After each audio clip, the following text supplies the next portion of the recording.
सुद्धा माहित आहे, परंतु हेडंबा बजरंग माहित आहे, रावण माहित असेल, पण हेडंबा म्हणा किंवा वेताळ म्हणा किंवा टुगू म्हणा, या गोष्टींचं कधी अभ्यासात येणार नाही. उलट आपला सगळ्यांचा प्रयत्न असला पाहिजे.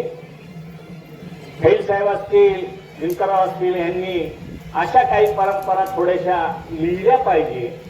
का जसं आवारी गुरुजी होते, आवारी गुरुजींचा आयुर्वेद आजही MD MSc झालेले डॉक्टर सुद्धा आवारी गुरुजींचं जे काही आयुर्वेद आहे त्याचा अभ्यास करून त्याचा आदर्श घेतात. कारण मी अनेक ठिकाणी सांगत असतो, आदिवासी हा खरा शास्त्रज्ञ आहे. कारण फिल्टर हा आता आपली पोरं वापरतात, पण फिल्टर आपण वाळू जिरा खोदून गुडघ्यावर टेकून पाणी पित होतो, मध्ये बांध घालत होतो वाळूचा, म्हणजे ते फिल्टरच होतं. किंवा प्लॅस्टर ऑफ पॅरिस, आता पाय मोडला तर प्लॅस्टर करतात. त्या काळी आपल्या इकडे खरबटाच्या मुळ्या चिरून, खरबटाच्या दांड्या तोडून आणि चिपळे बांधून ती लोक पटकन दिशी बिगर पैशाची बरी होत होती. ही संस्कृती, हे सायकल चक्र आहे. आज ना उद्या तुम्ही पाहाल पुन्हा आपण चुलीवर जाऊ, म्हणजे पुन्हा चुलीवरच्या स्वयंपाकाकडे जाऊ.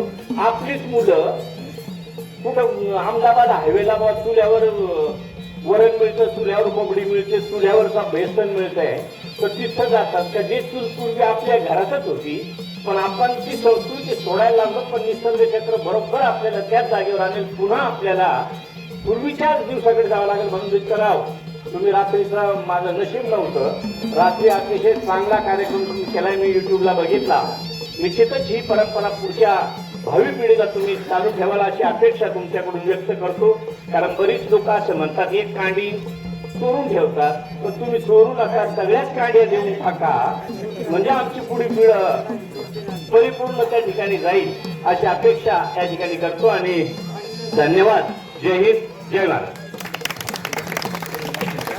धन्यवाद साहेब. 2 मिनिटं उभे राहा. धन्यवाद साहेब. आपण या आमच्या चौसाळे गावी जुनी परंपरा, दशावतारी पोवाड्याचा कार्यक्रम, ही जुनी संस्कृती आपल्याला प्रेरणेने होऊन राहिली. तुम्ही मला या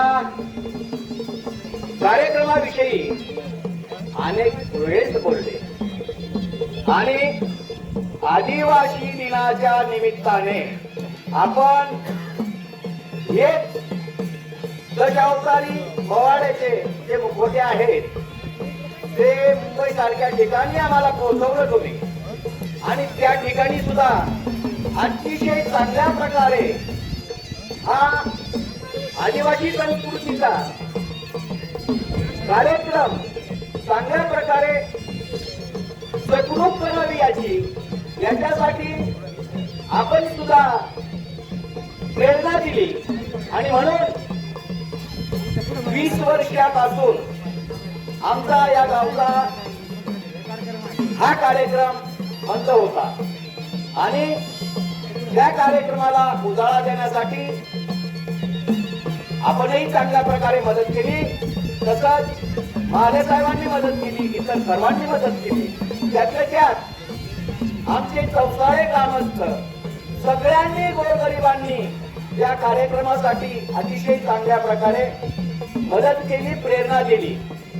यासाठी साहेब ही प्रेरणा कायम चालू असावी याच्याकरता तुमची आम्हाला मदत हवी. मदत अशी हवी, या कार्यक्रमाच्या निमित्ताने अनेक प्रकारचे कलावंत आपण बघता. रावणाचं नाचकाम करणारा असतील, बजरंगबलीचं नाचकाम करणारा असतील, सगळ्याच प्रकारचे नाचकाम करणारे असतील, वाजंत्री असतील, अनेक कलावंत या गावात चांगल्यापैकी आहेत. याच गावात नाहीत, अनेक खेड्यापाड्यावर आहेत.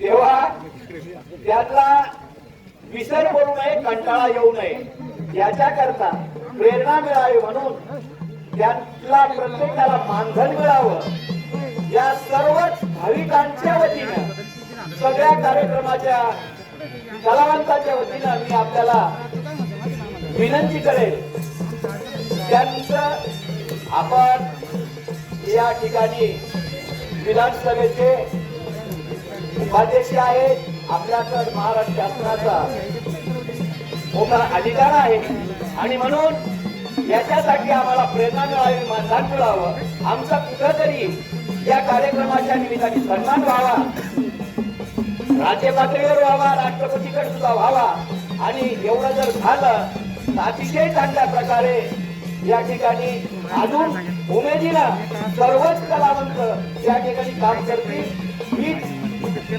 आपल्याकडे विनंती आहे तसंच या ठिकाणी आपण आलात आमच्या कार्यक्रमाची शोभा वाढवली आणि त्याच्यातले कलावंत आपणही आहात चांगल्या प्रकारे नाचकाम केलं आणि हजर नव्हतो आम्ही तिकडे होतो तुम्हाला त्याबाबत कोटी कोटी धन्यवाद देतो धन्यवाद